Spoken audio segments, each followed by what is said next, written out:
Question है, चलिए question में जो मैं अभी कराऊंगा, अभी तक जो पढ़ाया गया है उससे होगा, ये नहीं कि मैं कल ही वाला टॉपिक से करवाऊंगा। जो अभी तक पढ़ा चुका हूं इस चैप्टर में, वहां से क्वेश्चन होंगे।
ये क्वेश्चन पहले भी आप लोग देख चुके हैं ऐसा।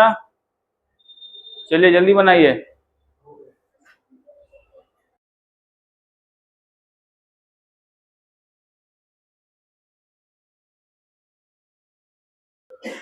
देखिए, बल्ब जो है उसकी पावर वाट में है, 100 वाट मतलब पावर दी हुई है। पावर इक्वल टू, और पावर इक्वल टू होता क्या है, एनर्जी पर यूनिट। एक सेकेंड में जितनी एनर्जी रेडिएट कर सकता है वही पावर है ना, वही ना पावर होता है। ओके, तो यहाँ पे T इक्वल टू क्या हो गया, 1 सेकेंड, तो ये E इक्वल टू क्या हो गया, 100 जूल हो जाएगा। नहीं हो जाएगा जी, समझ रहे हो बातों को। तो एनर्जी पता चल गया, और जब एनर्जी पता चल गया तो नंबर ऑफ फोटोन नहीं निकाल लोगे। कितना का वेवलेंथ इमिट कर रहा है, 400। तो energy equal to formula Sc by lambda, और एन तुमको लिखना होगा नंबर ऑफ फोटोन। अब कर लोगे ना, ये हो गया 100, और नंबर ऑफ फोटोन पर सेकेंड ही, मतलब ये भी पर सेकेंड के लिए डिफाइन है, ये भी पर सेकेंड के लिए। कोई जरूरत नहीं है फर्दर आपको सोचने की। तो एन, एच की वैल्यू सभी लोग जानते हैं ना,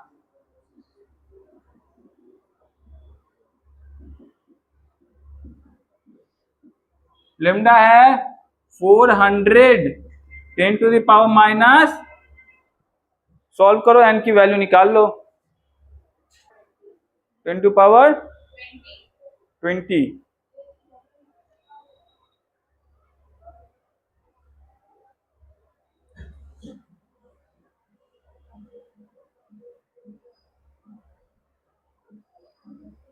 ये आंसर आएगा आप लोगों को।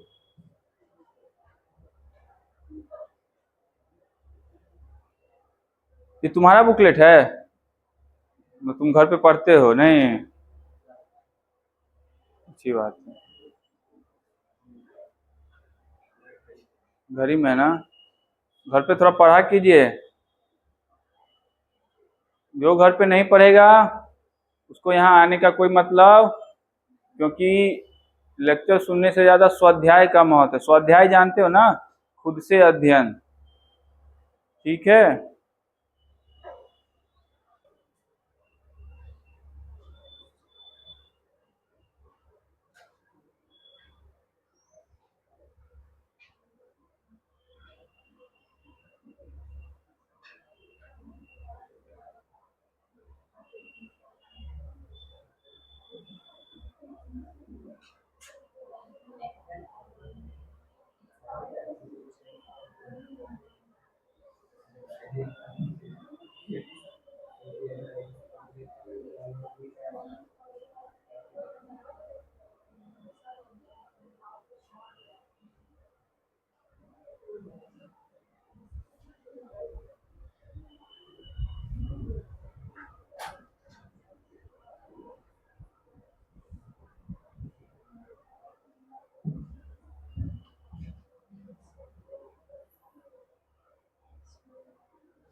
देखिए क्या कह रहा है कि एक मेटल है जिसपे इस फ्रीक्वेंसी की लाइट, फोटो इलेक्ट्रिक इफेक्ट कितने नहीं पढ़ा है ये बताइए पहले। फोटो आपने नहीं पढ़ा है, आपने भी नहीं आप पढ़े हैं फोटो इलेक्ट्रिक? नहीं, इधर उसने नहीं पढ़ा फोटो इलेक्ट्रिक, आइंस्टीन इक्वेशन नहीं पढ़ा है। अच्छा ये बात है।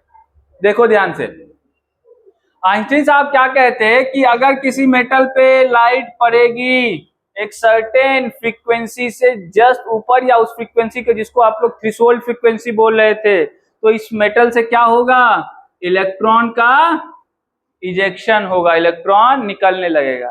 ठीक है, और उसी से रिलेटेड उन्होंने एक इक्वेशन दिया था ना कि एनर्जी ऑफ द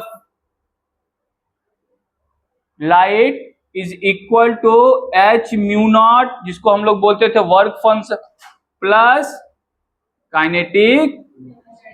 ये जो एनर्जी आ रहा है इस लाइट से वो दो पार्ट में खर्चा होता है, एक तो इलेक्ट्रॉन निकालने में यहां से, और दूसरा जो बच जाता है किसको दे देता है, वो इलेक्ट्रॉन की काइनेटिक एनर्जी के फॉर्म में। ये बताया था ना मैंने, इसी को हम लोग क्या बोलते थे, वर्क फंक्शन। ये किस पे डिपेंड करता था, मेटल पे, कि मेटल का नेचर कैसा है। ठीक है, तो यहाँ पे जो मेटल है वो वही है, दो इसमें दो लाइट गिराए जा रहे हैं लेकिन दोनों लाइट में मेटल क्या है, सेम है, तो उसका वर्क फंक्शन क्या होगा, सेम रहेगा ना। चलिए पहला वाला देख लेते हैं। तो पहला वाले में आपको लाइट की एनर्जी की फ्रीक्वेंसी कितनी है, 3.2 इंटू 10⁻14। तो इसकी एनर्जी क्या हो, energy equal to h mu, यही होता है ना फॉर्मूला। ये रहा इसका work function plus kinetic energy. ठीक है, बोलिए बोलिए। तो यहां से इसकी काइनेटिक एनर्जी क्या निकल गई, फर्स्ट लिख देता हूं मैं, H mu minus h mu not, यही निकलेगी ना, बोलो बोलो। ठीक है, इसको इक्वेशन 1। अब सेकेंड केस में क्या कर रहा है, वही मेटल है लेकिन लाइट जो है अलग फ्रीक्वेंसी की गिराया जा रहा है, और वो क्या कह रहा है आपको, ट्वाइस काइनेटिक एनर्जी, मतलब उसकी काइनेटिक एनर्जी क्या हो जाएगी, अब डबल हो जाने वाली है। तो इस केस में जब आप लोग देखेंगे तो मैं सीधा लिख देता हूं कि के ई टू, सेकेंड केस में H mu minus h mu not, ऐसा होगा। और इन दोनों के बीच रिलेशन कैसा है, तो ये इसका डबल है ना, इस वाले काइनेटिक एनर्जी की क्या है ये, तो इसको ऐसा लिखो 2 इंटू के ई वन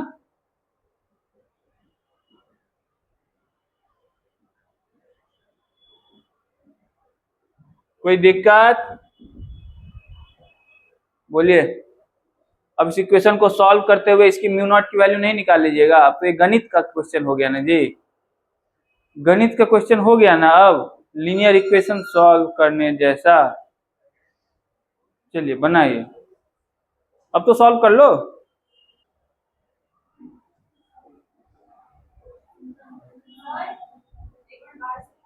हम्म,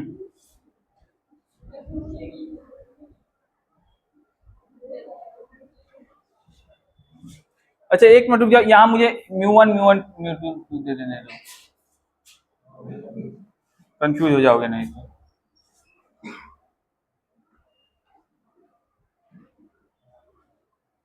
चलिए इसको थोड़ा सॉल्व कर लीजिए।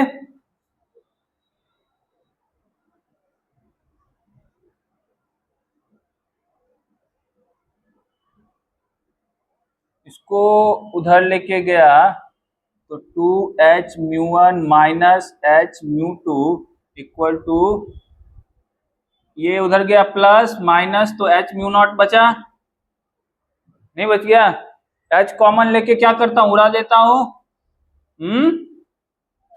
2 mu one minus mu two equal to mu not, h चला गया तो म्यू नॉट इक्वल टू क्या आ गया, यहाँ से 2 म्यू वन माइनस, यही होगा ना आंसर, अरे यही होगा ना आंसर ये, अरे यही होगा ना आंसर, नहीं। हाँ तो उसको सॉल्व करना नहीं, उसको वैल्यू पुट करना कहते हैं। म्यू1 म्यू2 की वैल्यू पुट करो, हो गया।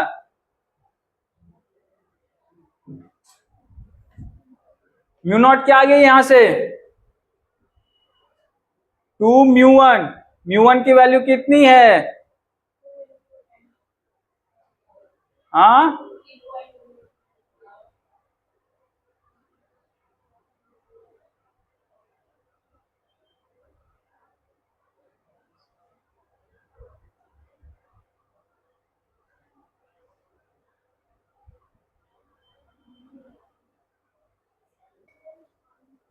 फिर से काम करना पड़ेगा। सेकेंड वाला की काइनेटिक फ्रीक्वेंसी ज्यादा किसमें, सेकेंड में ना, तो काइनेटिक एनर्जी किसकी ज्यादा होगी, सेकेंड वाले की नहीं होगी। अरे ये इक्वेशन में जिसकी फ्रीक्वेंसी ज्यादा रहेगी काइनेटिक एनर्जी उसकी ज्यादा होगी ना, उतना ज्यादा इलेक्ट्रॉन के पास एनर्जी होगी तो काइनेटिक एनर्जी ज्यादा होगी। तो सेकेंड वाले की काइनेटिक एनर्जी क्या है, ज्यादा है। तो ये जो होगा 2 इंटू काइनेटिक एनर्जी ऑफ 2 होगा ये जी। तो थोड़ा सा गड़बड़ा गया, नहीं कोई बात नहीं, देखो इसको कर देते हैं। रुक जाओ 1 मिनट, यहां से थोड़ा मैं इसको साफ कर देता हूं। तुम लोगों ने उतार लिया है क्या, हाँ अच्छा कुछ होगा नहीं, अच्छा कुछ होगा नहीं, खाली ये वाला रिवर्स हो जाएगा, कुछ होगा नहीं। देखो सेकेंड केस में इसकी काइनेटिक एनर्जी क्या है, फर्स्ट केस के, है ना। तो मतलब काइनेटिक एनर्जी ऑफ सेकेंड जो है वो 2 इंटू काइनेटिक एनर्जी ऑफ, देखो हुआ क्या है कि उसने स्टेटमेंट सही लिखा है, बस ये फ्रीक्वेंसी हमको लगता है कि अदला बदली हो गया होगा, इसीलिए ऐसा आ रहा है रिजल्ट। समझ गए तुम लोग, स्टेटमेंट उसने सही लिखा है, जो लिखा स्टेटमेंट सही है, बस फ्रीक्वेंसी लगता है अदला बदली हो गया, इसलिए ऐसा रिजल्ट आ रहा है, बाकी सही है। देखो पहला केस में काइनेटिक एनर्जी निकाल लिया, दूसरा केस का काइनेटिक एनर्जी निकाल लिया, ये वाला रिलेशन है, इसकी वैल्यू इसमें रखो, इक्वेशन आएगा, म्यू नॉट सॉल्व कर लो, सिंपल सी बात है। ये जस्ट एक लीनियर इक्वेशन सॉल्व करने जैसा है।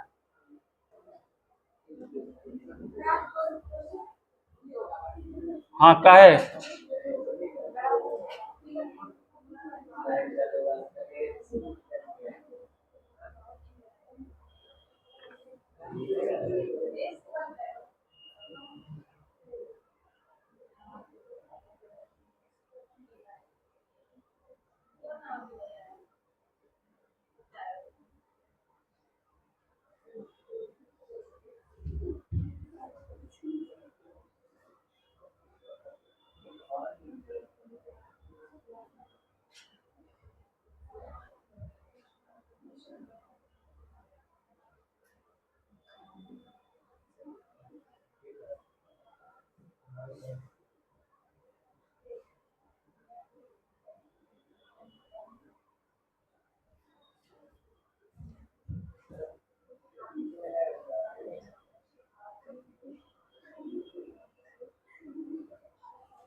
आपको मान लीजिए एक्साइटेड स्टेट और ग्राउंड, ये एक्साइटेड स्टेट हो गया, ये ग्राउंड स्टेट हो गया, तो इन दोनों का ये जो एनर्जी डिफरेंस है वही दिया हुआ है ना, कितना है 10⁻⁻19। तो इसी एनर्जी डिफरेंस का ना यहां से क्या होगा, फोटोन भी निकलेगा, जितना एनर्जी डिफरेंस रहता है उसी से फोटोन निकलेगा, उसी एनर्जी के कंपेरेबल ना, तो उसकी एनर्जी क्या होगी, फोटोन की एनर्जी कैसे लिखते हैं, h c by and that will be equal to this, यही होगा ना, इसी के कंपेरेबल ना फोटोन अपना एनर्जी इमिट करेगा जब एक्साइटेड टू ग्राउंड में आएगा, तो यही ना है, ये बताया था ना हाइड्रोजन स्पेक्ट्रम पढ़ाते समय। यहां से लेमडा निकालिए, इसका लेमडा निकाल लिए,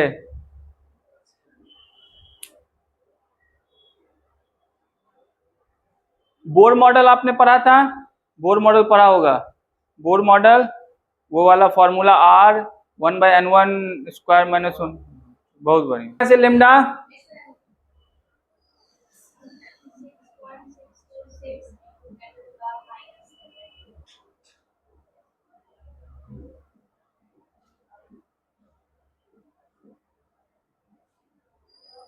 कितना है ये?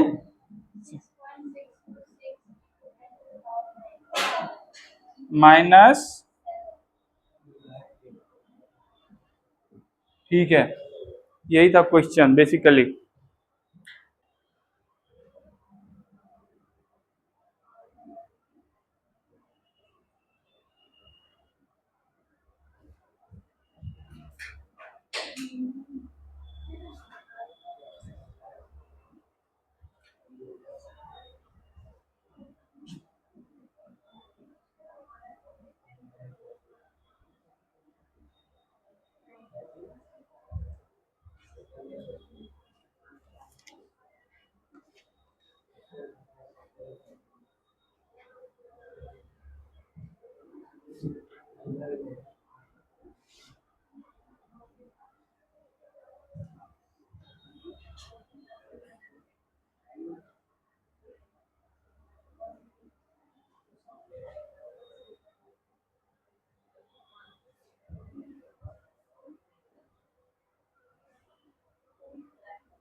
कह रहा है इसमें आपको क्वेश्चन कि हाइड्रोजन स्पेक्ट्रम में जो ट्रांजिशन होगा वो क्या सेम वेवलेंथ का होगा जो इस बामर ट्रांजिशन हो रहा है किसमें, हीलियम प्लस में। बामर ही है ना, 4 2 किस में आ रहा है, लाइमन, बामर में ही होता है ना 2 में, तो 4 to 2 में आ रहा है, तो इसके करस्पॉन्डिंग वेवलेंथ और इसके करस्पॉन्डिंग वेवलेंथ सेम होगा, यही बोल रहा है। तो हाइड्रोजन में कब ट्रांजिशन होगा, कहां से कहां, जो इसमें वेवलेंथ है वही वेवलेंथ क्या होगा, हाइड्रोजन में भी मिलेगा, वही आपसे पूछ रहा है। तो दोनों में सेम तो हो नहीं सकता है, अलग अलग होंगे क्योंकि एटम अलग अलग है, लेकिन वेवलेंथ सेम होगा कब, हो सकता है उसका कोई ट्रांजिशन, मतलब यहाँ पे 4 to 2 आ रहा है तो उसका क्या हो सकता है, 3 to 2 आ जाए, 5 to 3 आ जाए, कुछ हो सकता है ऐसा, वही आपको बताना है कहाँ से कहाँ ट्रांजिशन होगा।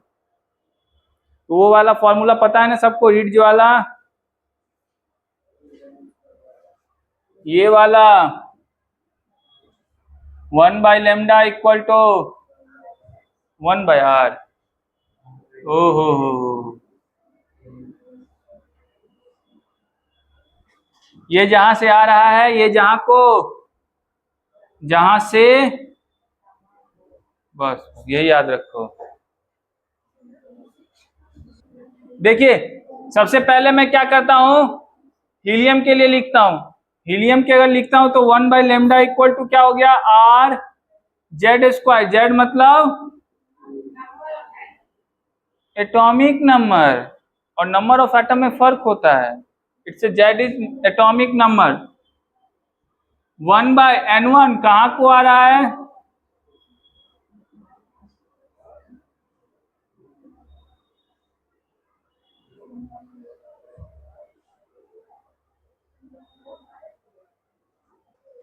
बोलो,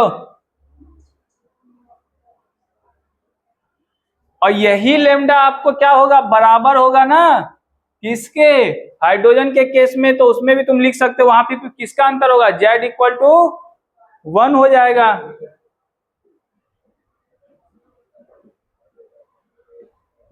आपको यही बस बताना था। अब देखिए आर आर क्या हो गया, कैंसल, आर कैंसल हो गया ना, ये क्या हो गया, 4 1/2 square minus 1/n1 square minus 1/n2 square. यहां से देखो 2 कॉमन ले सकते हो, 2 कॉमन ले सकते हो, 2 नहीं 2 का स्क्वायर, इसमें भी 2 का स्क्वायर और इसमें भी, बोलो, नहीं बोलोगे, तुमको बोल रहे हैं। तो ये हो जाएगा 2 का स्क्वायर कॉमन ले लोगे तो ये हो जाएगा ऐसा, यहां बच जाएगा 1 का स्क्वायर अब माइनस 2 का स्क्वायर कॉमन, तो 4 कॉमन ले लिया, बच गया फिर क्या 4। अरे 4 स्क्वायर में से 4 कॉमन ले लिया ना, क्या बच गया यहाँ पे, तो 4 को ऐसे लिख सकते हो 2 का स्क्वायर। बोलो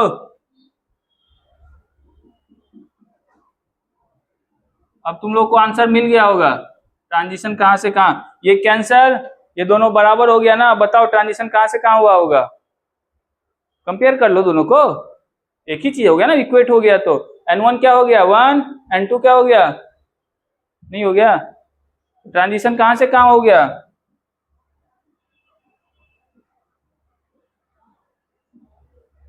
2 to 1, यही था कुछ।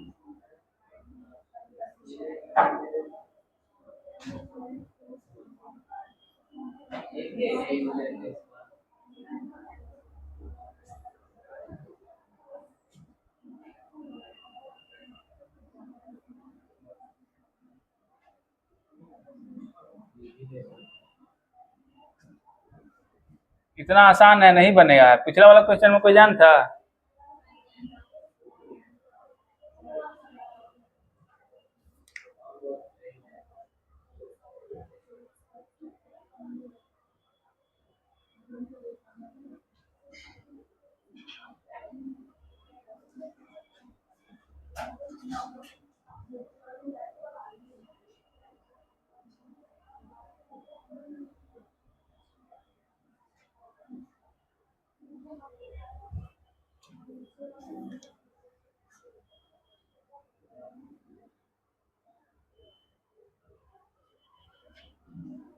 सॉरी, प्लस ऑप्शन इसके देख लो तो,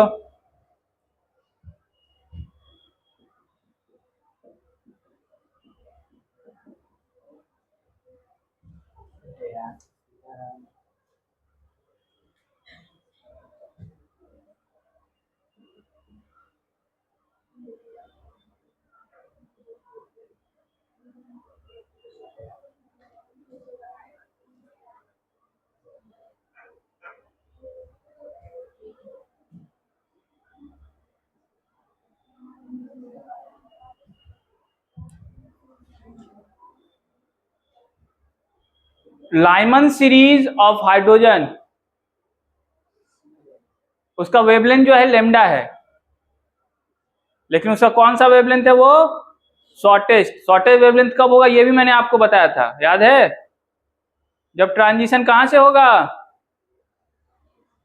हाँ जब एनर्जी सबसे ज्यादा होगा तब ना सबसे शॉर्टेस्ट मिलेगा, तो उसके लिए आपको ट्रांजिशन कहां से करवाना होगा, इंफिनिटी से। चलिए, तो फिर पूछा the longest wavelength of Barmer series, Barmer series में लॉन्गेस्ट कब होगा, कहां से कहां आएगा, आता कहां है बार्मर में 2 में, लॉन्गेस्ट कब होगा जब जस्ट उससे पहले से आए, मतलब 3 से आ जाए, तो 3 से 2 ट्रांजिशन होने वाला है।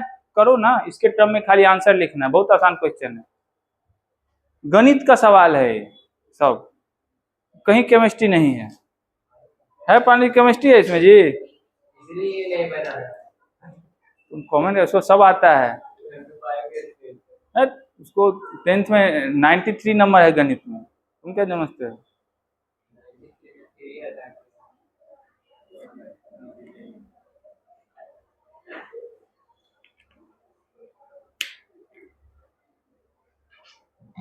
विशाल निकालिए, इक्वेशन तो कम से कम लिखो हाइड्रोजन का केस के,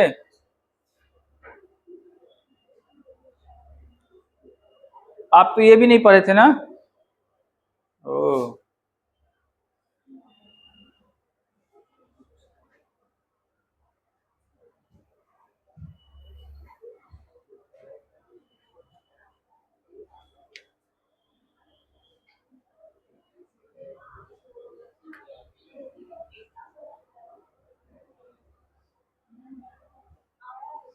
देखो, तो शॉर्टेस्ट वेवलेंथ पूछा है लाइमन सीरीज में हाइड्रोजन स्पेक्ट्रम में, तो 1/λ,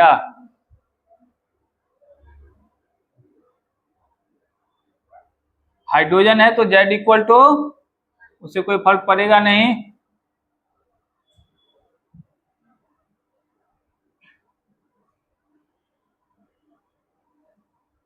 यही होगा ना, बोलो, शॉर्टेस्ट के केस में यही होगा ना? किसी को डाउट है इसमें तो बोलिए। शॉर्टेस्ट के केस में इन्फिनिटी क्यों लिखा, आप समझे अंकित? हो, अरे नहीं हो। मैंने जब वो सीरीज पढ़ाया था तो मैंने बताया था कि मान लो आपको ये एनर्जी का रीजन है और एक ये एनर्जी का रीजन है। अब इन दोनों के बीच जितना ट्रांजिशन होगा, इससे आपको क्या निकले, वेवलेंथ। मान लीजिए यहाँ से ट्रांजिशन हुआ, फोटोन निकला, उसका वेवलेंथ इस रीजन में होगा, आप निकाल सकते हैं ना। अब मान लीजिए यहाँ पे आना है, ये जितना ज्यादा डिफरेंस एनर्जी और वेवलेंथ का रिलेशन कैसा है, रेसिप्रोकल है ना। एनर्जी जितना ज्यादा होगा वेवलेंथ, तो शॉर्टेस्ट वेवलेंथ का मतलब एनर्जी डिफरेंस बहुत ज्यादा, मतलब कब होगा, जब इंफिनिटी से आ रहा हो। कहाँ पे, सीरीज का लास्ट में। तो लाइमन है तो आएगा 1 में ही। कहां से आएगा, तो 1/λ इक्वल टू यहां से क्या आ गया, R 1, मतलब लेमडा इक्वल टू क्या आ गया आपको, 1/R ना। ओके, अब इसी को बस अप्लाई कर देना है, बहुत आसान क्वेश्चन है। देखिए, द लॉन्गेस्ट वेवलेंथ इन बाम्बरश्री में कहां पे आता है इलेक्ट्रॉन, 2 पे। लॉन्गेस्ट पूछा है, लॉन्गेस्ट कब होगा, जब एनर्जी कम होगा। कब, जब जस्ट अपने नजदीक वाले से आ रहा हो। तो 2 पे आ रहा है तो उसका सबसे नजदीक कौन है,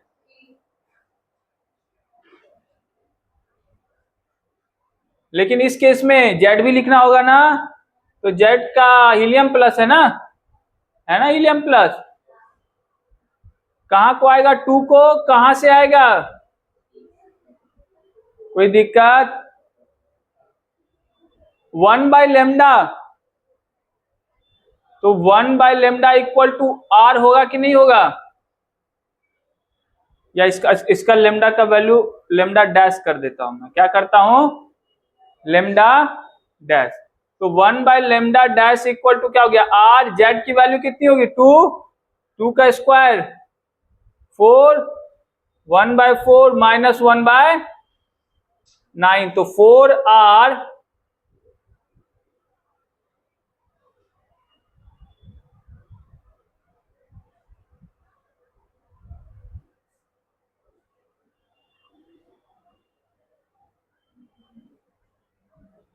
5/30। कोई दिक्कत। अब देखिए वहां से R की वैल्यू लिख दीजिए 1/λ। R इक्वल टू क्या होगा, 1/, यही होगा ना। तो यहाँ पे R की वैल्यू लिख दीजिए, हो गया, यही करना था। तो 1/λ dash equal to 4 into 1/λ। R की वैल्यू लिख दिया, 5/30। ठीक, अच्छा ये 4 इससे कट गया 9 टाइम्स में, तो 1 λ डैश को इधर ले आइए, सब उधर चला जाएगा। तो 9 λ/, है कोई ऑप्शन में, यही है, हो गया। यही इस क्वेश्चन में कोई जान है कुछ हो इसमें, इधर का उधर करना था खाली। तो गणित का सवाल नहीं तो किसका था, केमिस्ट्री का सवाल है। यहाँ इक्वेशन कौन नहीं जानता है केमिस्ट्री में, इधर से उधर खाली करना था।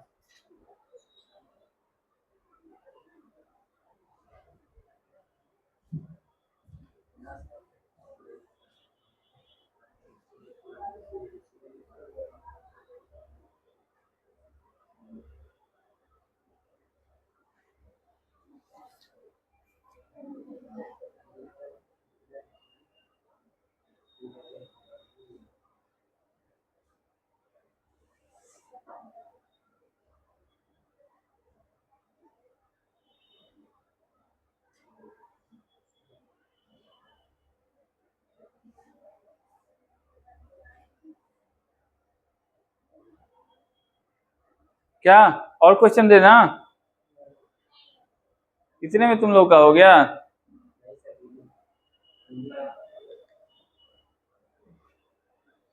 कितना फीस क्लास कितने, इसका फिजिक्स ही है, 10:30 से है, 10:30 से है ना।